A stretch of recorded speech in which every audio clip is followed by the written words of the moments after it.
Insurance তো করিয়েছেন 1 কোটি টাকা, কেউ 10 লাখ টাকা, কিন্তু আপনি কনফার্ম তো যে আপনার অবর্তমানে আপনার পরিবার সেই টাকা পাবে?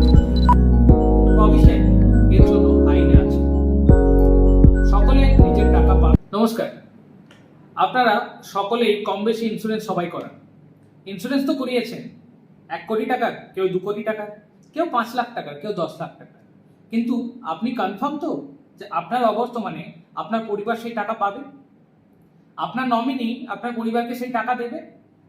বা আপনি নমিনি একজনকে রেখেছেন, আপনি চান দুজনের মধ্যে টাকা রাখতে, টাকা যেন দুজনেই পায়? আপনি শিওর? নিয়ম জানেন? আপনাকে এজেন্ট বুঝিয়েছে? ওকে, যদি আপনাদের এই বিষয়ে কিছু ধোঁয়াশা থেকে থাকে তাহলে আজকে একটি কেসের সম্পর্কে আপনাদের সাথে আলোচনা করি। এই রকমই একটা কেস নমিনি নিয়ে, ইন্স্যুরেন্সের টাকা কে পাবে সেই নিয়ে এলাহাবাদ হাইকোর্টে হয় 2025 সালে। কি কেস? এক ব্যক্তি 1 কোটি টাকার একটি টার্ম ইন্স্যুরেন্স করিয়েছিল একটি বিখ্যাত আন্তর্জাতিক সংস্থার ইন্স্যুরেন্স কোম্পানি থেকে। উনি 2019 সালে মারা যান। উনি মারা যাওয়ার পর ওনার বাবা নমিনি ছিলেন সেই ইন্স্যুরেন্সে, তো বাবা পুরো টাকা ইন্স্যুরেন্স কোম্পানি থেকে পেয়ে যান। এখন ওনার ওয়াইফ এবং 2 ছেলে মাইনর, যাদের এখনো 18 বছর বয়স হয়নি, এবং ওয়াইফ হাউসওয়াইফ, তারা কিন্তু পথে বসতে চলেছে। বাবা 1 কোটি টাকা নিয়ে ওনার মায়ের সাথে গ্রামের বাড়িতে আছেন এবং ওনার কর্মস্থলের কাছে ওনার ওয়াইফ এবং ছেলে 2জন অনাহারে মারা যাওয়ার মতো অবস্থা। এমতো অবস্থায় বাবা কিন্তু নমিনি হিসাবে পুরো টাকা নিয়ে নিয়েছেন, ওনার ওয়াইফকে কোনো টাকা দেননি। আপনাদের কি মনে হয় এটি কি ঠিক? আসি, কি প্রভিশন এর জন্য আইনে আছে।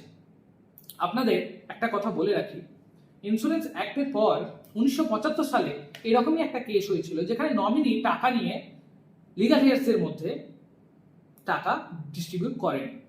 1975 সালে সুপ্রিম কোর্ট এর উপরে একটি রায় দেয় যে nominee should act as a custodian. Nominee শুধু কাস্টোডিয়ানের মতোই কার্যকর করবে, নিজের কাজ করবে এবং লিগাল হেয়ার্সদের মধ্যে সম্পূর্ণ টাকা ডিস্ট্রিবিউট করবে। এবং নমিনি যদি one of the legal here's হয় বা ওয়ারিশ হয়, তাহলে সে তার প্রাপ্য টাকা রেখে বাকি টাকা ওয়ারিশানদের মধ্যে ডিস্ট্রিবিউট করে দেবে। কিন্তু 2015 সালে ইন্স্যুরেন্স অ্যাক্টে এই নমিনি ডেফিনেশনটা একটু পরিবর্তন করে বা নমিনি সংজ্ঞা পরিবর্তন হয়। সেকশন 39(7) আপনারা পড়লে বুঝতে পারবেন।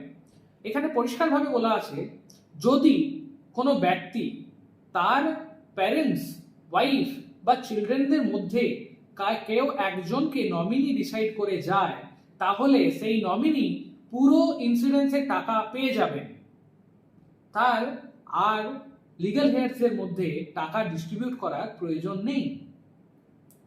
এমতো অবস্থায় যে ব্যক্তি মারা গেছেন, ওনার ওয়াইফ তার এক ভাইয়ের সহযোগিতায় ডিস্ট্রিক্ট কোর্টে একটি মামলা দায়ের করেন যে তার প্রাপ্য টাকা এবং তার ছেলেদের প্রাপ্য টাকা যেন তার শ্বশুরমশাই দেন।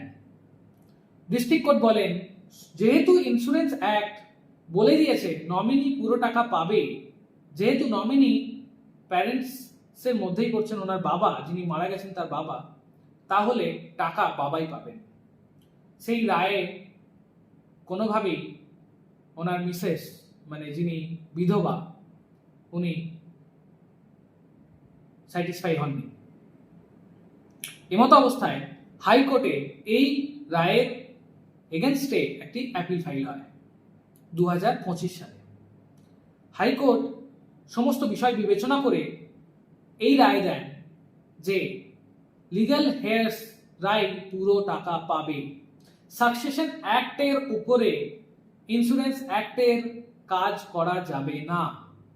সাকসেশন অ্যাক্ট যেহেতু বলছে স্থাবর অস্থাবর সমস্ত সম্পত্তি লিগ্যাল হেয়ার্সদের মধ্যেই ডিস্ট্রিবিউট করা হবে, তাই যিনি মারা গেছেন ওনার ইন্স্যুরেন্সের টাকাও লিগ্যাল হেয়ার্সদের মধ্যেই ডিস্ট্রিবিউট করা হবে। এবং সুপ্রিম কোর্ট যে জাজমেন্ট আগে দিয়েছিল যে কাস্টোডিয়ান হিসাবেই অ্যাক্ট করবে নমিনি, সেই রায় আবার পুনঃস্থাপন করা হয়।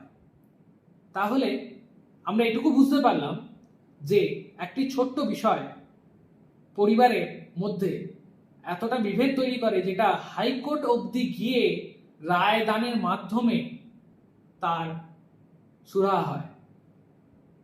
আপনিও কি চান আপনার পরিবারে আপনার অবর্তমানে এরকম সমস্যার মধ্যে পড়ুক? সেটা আপনার বাবা মা হোক বা আপনার ওয়াইফ বা আপনার ছেলে মেয়ে? নিশ্চয়ই চান না। তাহলে আপনাকে কি করতে হবে? আপনাকে যখন আপনি নমিনি ডিসাইড করছেন, তখন যতজন লিগ্যাল হেয়ার্স আছে সকলের নাম নমিনেশনে দিন। আমাদের ইন্স্যুরেন্স অ্যাক্ট অনুযায়ী আপনি একাধিক নমিনি রাখতে পারেন। যেমন যদি আপনার এক ছেলে, ওয়াইফ এবং আপনার মা থাকে, তাহলে আপনার নমিনিকে 3 ভাগে সমানভাবে ভাগ করে রেজিস্টার করুন। তাতে আপনার পরিবার আপনার অবর্তমানে ঝগড়ার মধ্যে লিপ্ত হবে না। সকলে নিজের টাকা পাবেন এবং তাদের আর্থিক সুরক্ষা বজায় থাকবে, যেটা আপনার উদ্দেশ্য।